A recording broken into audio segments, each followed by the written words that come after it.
this video, we're going to show you how to operate an automatic leveling system if the coach that you've booked through Trailhead RV Rentals has this particular system.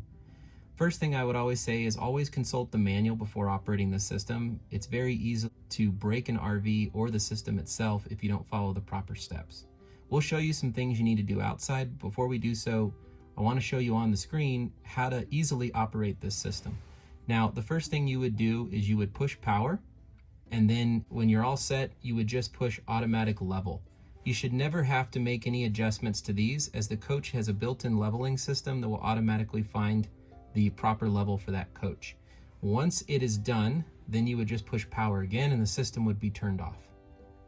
When it's time to break up camp and leave, you would push power again and then all retract. And then once it's done with all of its process, you would hit power again. Now, you'll note here there's several warning lights on this system. So it will beep and make noise, and you'll hear the hydraulics outside when it's setting the level, and this light will illuminate showing you it's operating. If you're set up in a situation in which you don't have enough power to operate the system, you might get this warning light. If your coach is parked on too much of a slope and it can't get it level because the leveler arms can't reach that far, then it might indicate this warning light.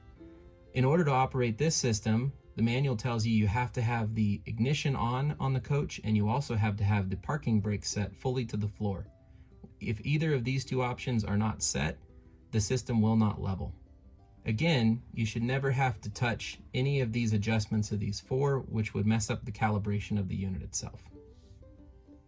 So as you can see here on the screen, this is what one of the hydraulic levelers look like. There are 4 of these on the coach. And before you ever operate them, you want to make sure there's no obstructions under them when you go to push the buttons inside the coach and make them do what they need to do. So if you're dealing with surface like we are here that has gravel, we provide every coach with some leveler pads, and we recommend setting those below each leg, making sure that they're centered properly so that they're not half on, half off before using this. That will protect any rocks or anything from damaging these levelers as they operate.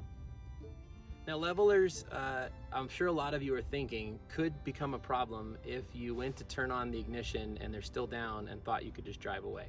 So I want you to be rest assured that right inside the door here where the control panel is, we showed you at the beginning of this video, it will make a loud beeping sound if you turn on the motor and your levelers are still activated and down. So if you turn on the motor and you're listening and you hear loud beeping, don't put the vehicle in gear.